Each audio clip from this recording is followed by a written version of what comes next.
말씀 나누겠습니다. 오늘 성금요 예배를 맞아서 이렇게 함께 모였습니다.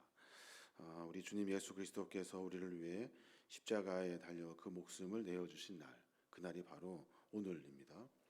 오늘은 화려한 말이 아니라 조용히 십자가 앞에 서서 우리의 온몸으로 받아내신 그 상처가 대체 무엇을 위한 것인지, 또 그 의미를 좀 가슴 깊이 새겨보는 그런 시간이 되었으면 좋겠습니다.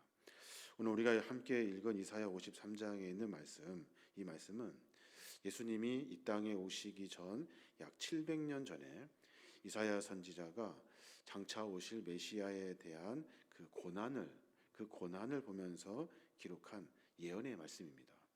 놀랍게도 그 구절 안에는 우리를 향한 주님의 그 용서와 그 상처가 고스란히 담겨져 있습니다. 우리를 위한 그 놀라운 일들을 그 예언의 말씀으로 기록해낸 거죠. 이사야 53장 5절 보면 그렇습니다. 그가 찔린 것은 우리의 허물 때문이고 그가 상한 것은 우리의 죄 때문이라.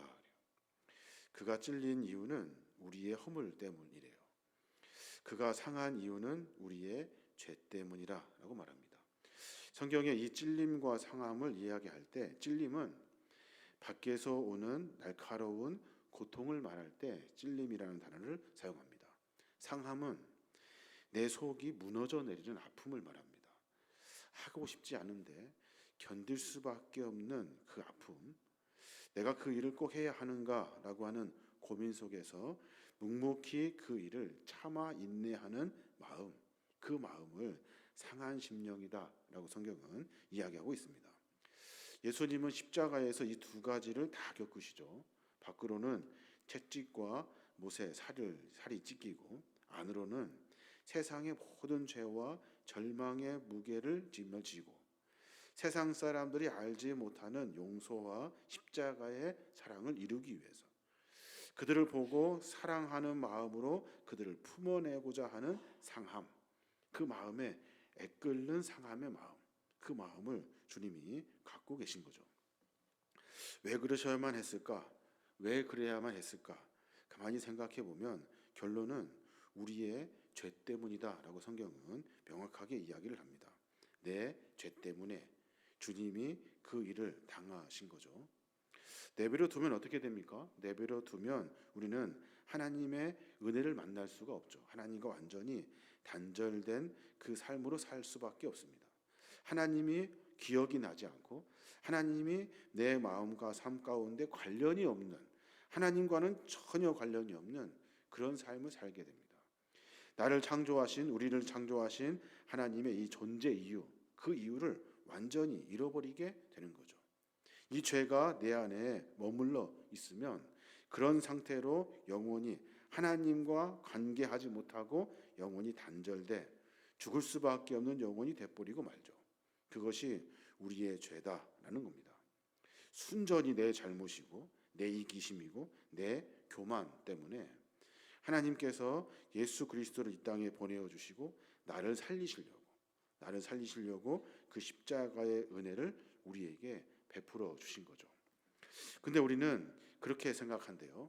그 당시에 사람들도 그랬고 이사야 선지자가 예언했듯이 사람들이 그 일을 보고 그렇게 말한대요. 뭐라고 하냐면 4절 후반부에 보면 그렇게 말합니다. 우리는 생각하기를 그는 벌을 받아 하나님께 맞으며 고난을 당한다 하였노라 그래요. 그가 십자가에 왜 달려 죽냐 하면 벌을 받아서 그랬다는 거예요. 벌을 받아서. 그가 왜 맞냐? 그가 왜 채찍에 맞으며 고난을 당하는가? 그 이유는 그가 잘못했기 때문에, 나 때문이 아니라 그가 잘못했기 때문에 사람들이 수군거렸다 하는 겁니다. 저렇게 비참하게 죽는 걸 보니까 뭔가 끔찍한 죄를 지었나 보군. 저 사람은 하나님께 버림받은 거야. 예수님의 고통을 그저 자기 죄 때문이라는 것을, 자기 죄 때문에 그 벌을 받는 것이라고 사람들이 쑥덕거렸다 하는 거예요.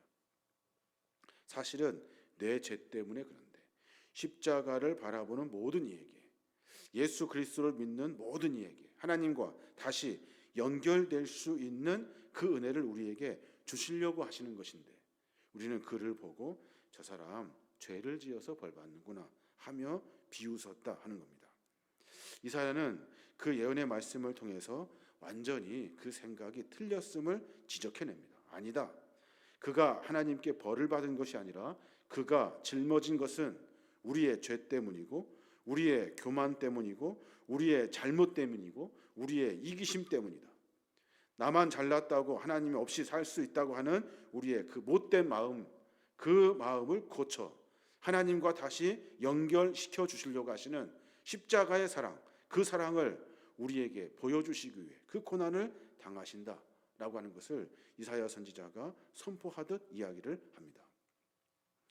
신약으로 넘어와서 예수님께서 십자가에 달려 돌아가시기 직전에 십자가에 못 박히게 되는데 이제 십자가에 달리신 후에 첫 번째 주님의 짧은 기도 한마디가 우리의 마음을 또 울립니다.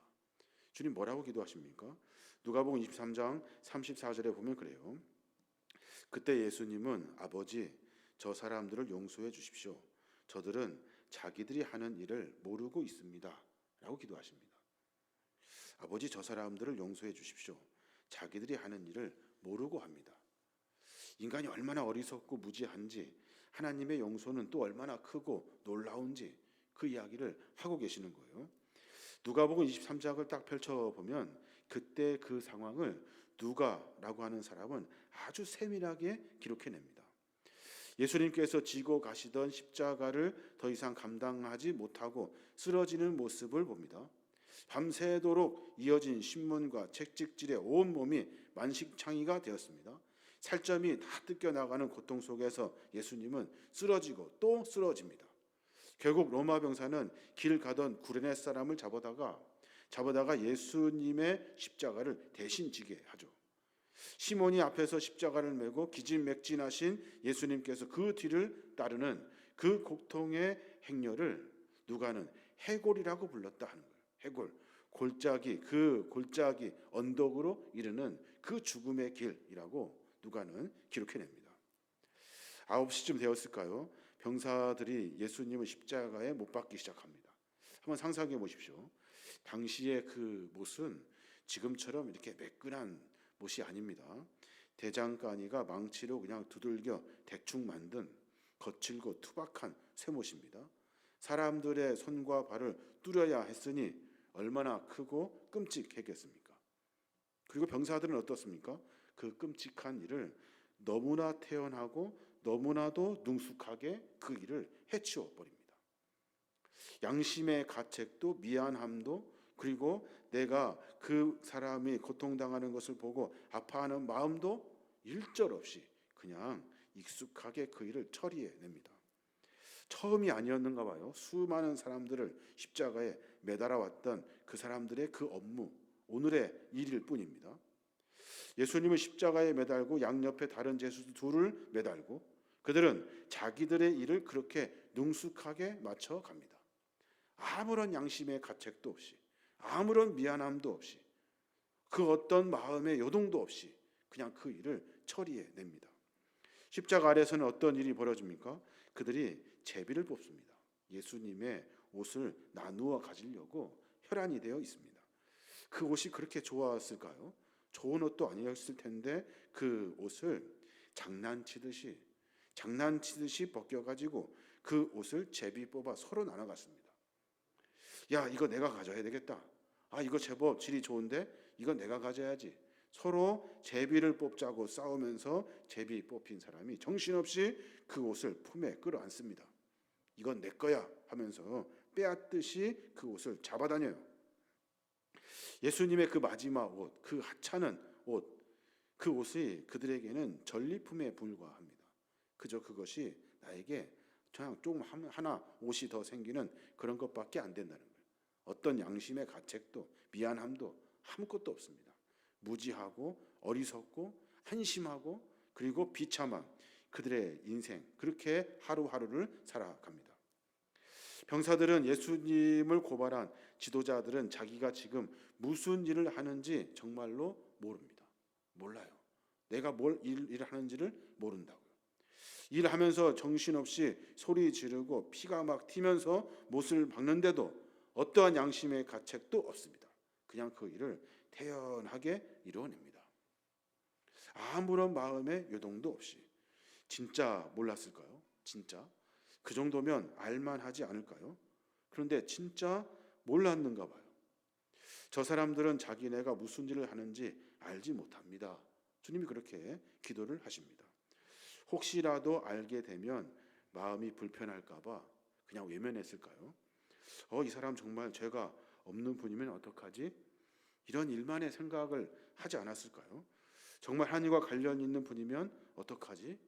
내가 지금 끔찍한 죄를 짓고 있는 거라면 어떡하지? 이런 생각이 들으면 그래도 마음을 돌이킬 수 있을 텐데 그 마음이 일절 하나도 마음 가운데 채워지지가 않은 거죠. 아무 일 없이 그냥 태연하게 그 일을 이루어냅니다. 마치 저 사람이 십자가에 달린 이유는 저 사람이 죄를 지어서 그래. 저 사람이 벌 받는 거야. 아이고 하나님의 아들이라고 메시아라고 별소리 다 하고 다니더니 결국에는 십자가의 저 모양이네. 사람들이 메시아를 보고도 어떠한 마음의 요동도 없이 일상적으로 습관적으로 내뱉는 못된 말들을 그냥 막 서슴없이 끄집어내고 있다 하는 겁니다. 복잡하게 생각할 것 없죠. 그냥 판단할 것도 없습니다. 양심이니 뭐 복잡합니다. 그런 거 다 뒤로 하고 나는 그냥 내 일을 하는 것뿐이야. 내가 보고 내가 생각하고 내 마음대로 말하고 내 마음대로 판단하고 내가 하고 싶은 일 마음대로 할 거야. 나도 먹고 살아야 하지 않겠어? 위에서 시키니까 하는 거지 뭐. 그렇게 악은 너무나 평범한 일상을 가지고 우리의 얼굴을 하고 우리 곁에 찾아옵니다. 어떠한 양심의 고민도 어떠한 양심의 가책도 어떤 생각도 없습니다. 아무 표정 없이 아무렇지도 않게 그렇게 그 일을 해냅니다. 이런 모습 낯설지가 않습니다. 이런 모습은 우리의 모습과도 같아요. 우리의 모습. 어떤 신앙에 대한 고민도 생각도 양심의 가책도 없이 그저 그렇게 삶을 살아갑니다. 이런 때는 이렇게 저런 때는 저렇게 삶을 살아갑니다.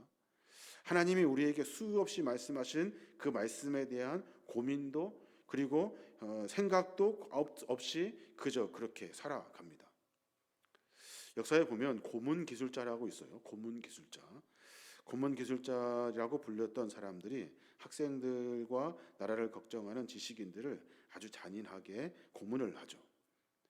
고문한 사람들이 다 공로로 훈장을 받고 특진을 했대요. 자기 딸 같은 학생에게 몹쓸 짓을 합니다. 정말 자기가 무슨 일을 하는지 몰랐을까요? 아마 이렇게 스스로 속였을 거예요. 이건 다 나라를 위한 일이야. 나는 명령을 따랐을 뿐이야. 내가 안 해도 누군가 할 일이야. 다 그렇게 생각했겠죠. 그러면서 진실을 외면하고 진리를 외면하고 참을 뒤로 밀어버립니다. 그리고 내가 해야 될 일들을 대연하게 그것이 당연한 것처럼 우리는 그렇게 살아가더라는 겁니다.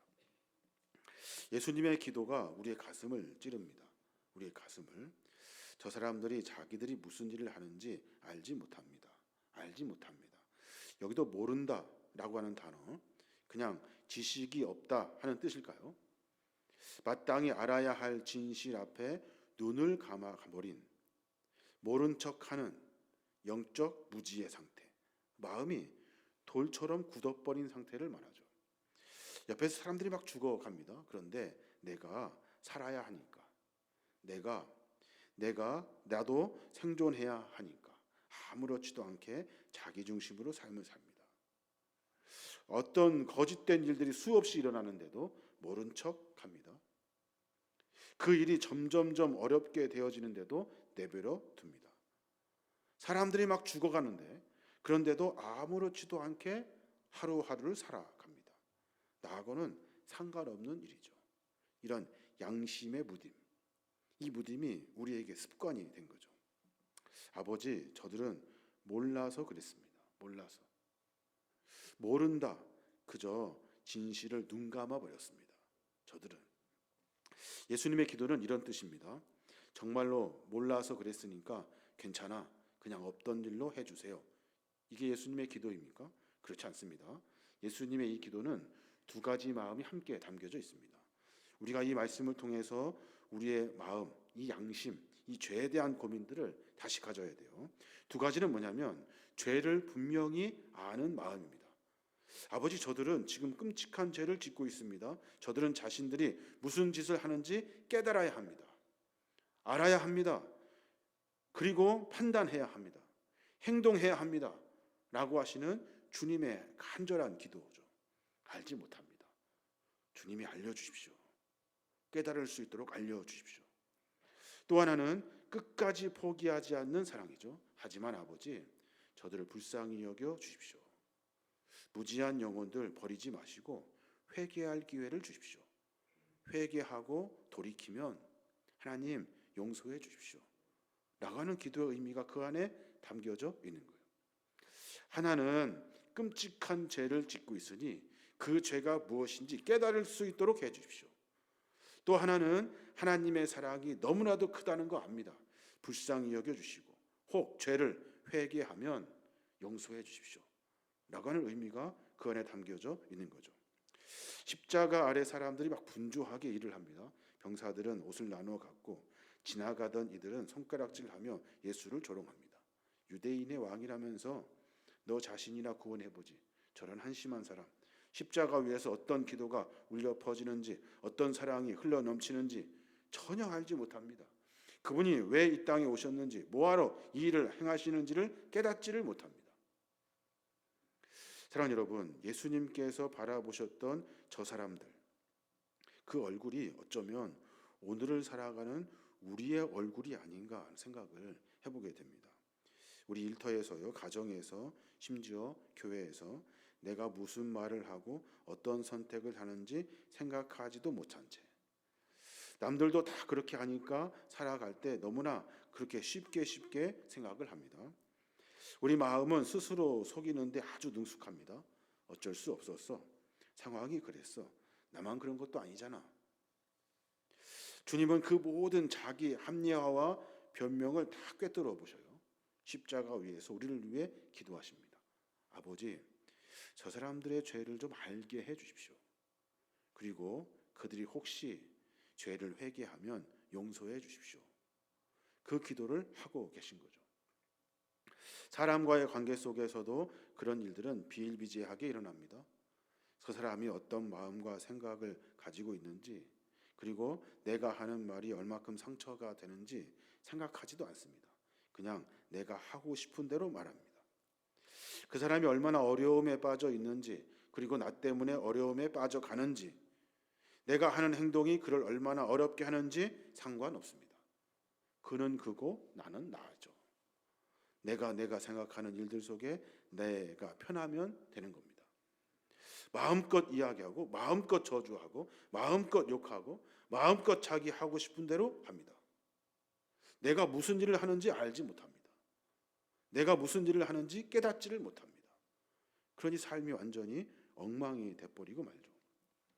2차 대전이 끝나고 수많은 유대인들을 학살했던 그 나치 전범들이 재판장에 있습니다. 그들이 하는 대부분의 이야기가 그래요. 저는 명령을 따랐을 뿐입니다. 그저 제게 주어진 업무를 했을 뿐입니다. 나는 평범한 가장입니다. 그리고 친절한 이웃이었습니다. 그 일은 내 일이었습니다. 먹고 살아야 하니까. 전쟁에서 그 정도는 아무것도 아니지 않습니까? 모두가 똑같은 이야기를 합니다. 전혀 양심의 가책도, 진실에 대한 어떤 몸부림도, 삶의 행동도, 아무런 일도 일어나지 않습니다. 그러니 진실을 눈감아 버린 그 무관심 속에서 우리는 죄악을 깊이 품고 살아가는 연약한 존재가 돼버리고 말죠. 그러면 용서함 받을 수도 없고 십자가의 은혜도 깨달을 수 없습니다. 고난주간을 보내고 있습니다. 특별히 오늘은 성금요 예배로 함께 예배하고 있습니다. 예수님의 고통을 멀리서 안타깝게 바라보는 시간이 아닙니다. 이 시간은 그저 예수님이 불쌍하고 아플 것 같고 그리고 미안한 마음도 들고 그런 시간을 보내는 것이 아니에요. 내가 지금 무엇을 하고 있는지 아는 시간이어야 됩니다. 내가 지금 어떤 일을 하고 있는지를 깨닫는 시간이 되어야 합니다. 내가 하는 일을 알지 못하여 죄 속에 빠져가고 있는 나의 못된 모습을 알고 깨닫고 기억하는 시간이 되어야 한다 하는 겁니다. 주님이 기도하십니다. 나를 위해 기도하시죠. 저가 지금 무슨 일을 하는지, 무슨 죄를 짓는지 알지를 못합니다. 주님 깨닫게 해주십시오. 그리고 회개할 수 있도록 기회를 좀 주십시오. 주님이 나에게 하신 기도예요. 나에게. 나로 하여금 깨닫게 하시고자 하시는 주님의 기도다 하는 겁니다. 내가 지금 무엇을 하고 있는지 십자가 아래 정직하게 나를 들여다볼 수 있는 시간. 내 무심한 말 한마디가, 내 이기적인 선택 하나가, 내가 편하려고 하는 내 외면이 주님의 몸에 또 하나의 상처를 내고 다른 사람에게 상처를 주고 그로 말미암아 모든 일이 다 무너져 버리는 이 죄악의 흔적들을 우리가 지워내기 위해서 나를 되돌아보는 시간이 되어야 하는 겁니다. 우리의 그 모르는 이 죄의 모습들, 내가 알지 못하는 죄의 모습은 미움을 키웁니다. 용서받을 수 있는 기회를 놓쳐버립니다. 진실을 외면합니다. 내가 무엇을 하는지 알지를 못하며 살아가면 주님의 십자가가 아무리 10개, 100개, 1000개가 서 있어도 그 십자가의 은혜를 깨닫지를 못한다 하는 겁니다. 내가 무슨 죄를 지은지 모르면. 복음은 우리를 절망 속에서 내버려 두지 않죠. 저들을 용서해 주십시오 라고 하는 주님의 기도, 이 외침 끝나지 않습니다. 십자가에서 옆에 있던 강도를 용서하시는 주님의 모습을 우리가 보게 됩니다. 그냥 우연히 만나서 우연히 같은 형틀에서 같이 무슨 죄를 지어서 감옥에 가는 무슨 동기들 만나듯이 우리는 그렇게 쉽게 이해를 합니다. 근데 거기에서 그가 주님께 그렇게 말합니다. 예수여, 당신의 나라에 임할 때 나를 기억해 주십시오. 이 말은 내가 하나님의 아들임을 알겠습니다. 내가 어떤 죄를 지었는지 알았습니다. 죄 지음 받고 용서받을 수 있는 유일한 길이 당신이라는 것도 깨달았습니다. 당신의 나라에 임할 때 나를 좀 기억해 주십시오. 나를 용서해 주십시오. 강도 맞는 사람이 강도가 자기가 무슨 죄를 지었는지 알고 주님께 구합니다. 그랬더니 주님이 바로 말씀하시죠. 오늘 내가 나와 함께 낙원에 있으리라 라고 말씀하셔요. 용서해 주시는 거죠. 용서하는 주님의 그 사랑을 우리가 십자가의 사건을 통해서 알 수가 있어요. 죄는 어떻습니까? 죄는 깨닫고 주님 앞에 내가 용서를 구하면 용서받을 수 있는 은혜가 우리에게 있습니다. 여기서 말하는 죄를 고백하고 용서를 구한다는 것은 그냥 한 번쯤 생각해서 내가 말하고 또다시 원점으로 돌아가는 것이 아니라 삶 전체의 변화를 이야기하고 있는 거죠. 내가 주님 앞에 죄를 토설하고 내가 죄인임을 고백하고 용서함 받으면 다시는 그 삶을 살지 않습니다. 죄가 나와 함께 낙원이 있으리라 라고 하시는 말씀은 지금은 기회가 안 되지만 네가 새로운 생명을 얻었을 때 다시 새로운 삶을 살 수 있을 것이라는 주님의 약속의 말씀이죠. 그 은혜가 우리에게 있어야 하는 겁니다. 사도행전에 보면 군중들을 향해서 이렇게 선포합니다. 뭐라고 선포하냐면 사도행전 3장 17절에 보면 형제들이여 나는 여러분이 무지해서 여러분의 지도자들과 마찬가지로 그런 일을 저질렀다는 것을 압니다. 그러므로 여러분은 회개하고 돌아와서 여러분의 죄 씻음을 받으십시오 라고 선포합니다. 베드로가 선포하고 있는 거예요. 여러분이 무지해서 알지 못해서, 여기서 말하는 것은 내가 깨닫지를 못해서, 내가 그것이 얼마나 큰 죄인지 알지를 못해서, 시키는 사람 그 지도자들과 마찬가지로 그런 일을 저질렀다는 것을 압니다. 그러니 여러분 회개하고 돌아서십시오. 그리고 죄 용서함을 받으십시오 라고 베드로가 권면해주고 있는 거죠. 사랑하는 여러분, 무지해서 그랬던 것 안다. 이제는 회개하고 돌이키라. 용서를 받을 수 있다. 이 단순한 십자가의 은혜를 우리가 깊이 깨달아야 하는 겁니다. 아버지, 저 사람들을 용서하여 주십시오. 저 사람들은 자기들이 무엇을 하는지 알지 못합니다. 그 기도 앞에 오늘 우리는 이렇게 응답해야 합니다. 주님, 이제 알게 해 주십시오. 내가 지은 내 죄를 알게 해 주십시오. 제가 무슨 생각으로 어떤 마음으로 살았는지, 제 말과 행동이 누군가에 어떤 상처를 주었는지 십자가 앞에서 정직하게 보게 해 주십시오. 저들이 아니라 바로 나, 주님, 나를 좀 보게 해 주십시오. 이 기도가 우리의 기도가 되어야 하는 겁니다. 몰랐다고 하는 변명 이제 통하지 않습니다. 진실을 알면서도 외면하지 않는 용기를 좀 주십시오. 내가 주님 앞에 내 죄를 이야기함으로 말미암아 내가 그 이야기에서 그치는 것이 아니라 다시는 그렇게 살지 않는 새로운 삶을 살기 위해 내가 주님 앞에 내 죄를 토설합니다. 내 죄를 회개합니다. 나를 좀 용서해 주셔서 내가 새로운 삶을 살게 해 주십시오. 영생이라고 하는 단어, 우리가 늘 사용하는 단어죠. 영생은 영원히 산다라고 하는 의미, 그 의미가 다가 아닙니다. 영생은 새로운 삶을 이야기합니다. 새로운 삶. 천국에서 사는 영원한 삶. 지금 오늘 우리가 사는 이 삶과 뭐가 다릅니까? 지금은 멋대로 살다가 영원히 살 거야 라고 하는 것은 너무 추상적이고 현실적이지 못합니다. 영생, 오늘 내가 내 죄를 알고 다시 새롭게 살겠습니다. 이게 영생의 본질적인 의미이죠. 그리스도는 그것을 깊이 깨달아야 하는 거죠. 오늘 말씀을 통해서 그런 고민을 해보게 됩니다. 오늘 주님은 저들이 알지 못합니다. 자기들이 무슨 일을 하는지, 무슨 죄를 짓는지 모릅니다. 주님 깨닫게 해주십시오.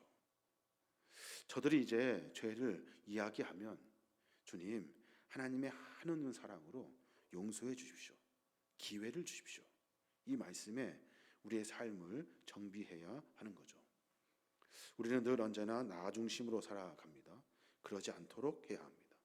배려하고 서로 용납하고 서로를 위해 헌신하고 수고하고, 이 모든 일들은 나를 되돌아보는 일들로부터 시작됩니다. 내가 그러지 않아야지 라고 하는 마음과 생각에서 가능한 일들입니다. 그저 한 번, 몇 번 되는 일들로 이루어질 수 있는 것이 아닙니다. 내 죄를 알고 깨달을 때, 그때 하나님의 놀라운 은혜를 만나게 되는데, 그때 사람들을 대하는 것, 행동하는 것, 삶을 살아내는 모든 것이 하나님의 말씀 앞에 헌신하고 그 말씀에 순복하고 그 길을 걸어가는 신앙의 길로 새로운 삶으로 살게 되는 거죠. 그게 그리스도인의 모습이다 하는 겁니다. 고난주간을 통해서 십자가의 용서가 우리 영혼 가장 깊은 곳까지 흘러가기를 원합니다. 그래서 내 안에 깊숙한 곳에 감추어 있는 무지, 나를 알지 못하는 이 무지, 그리고 감추어 놓았던 어둡고 깜깜하고 그 속에 숨겨놨던 내 못된 습성들 다 꺼집어내고 내가 주님 앞에 다시 서야 하는 겁니다. 말씀을 듣고 깨달으셨으면 좋겠습니다. 저도 그렇고 여러분도 그렇고 내가 얼마나 많은 죄를 지었는지 알고 깨닫고, 그리고 한 가지 더, 내가 내일부터, 이제 아니 당장부터 무엇을 바꿔야 하는지를 결단하는 시간이 되었으면 좋겠습니다. 네, 이것만큼은 올해 고난주간과 부활주를 통해서 이것만큼은 내가 고치겠다 라고 하는 신앙의 결단이 우리 안에 있어야 하는 거죠.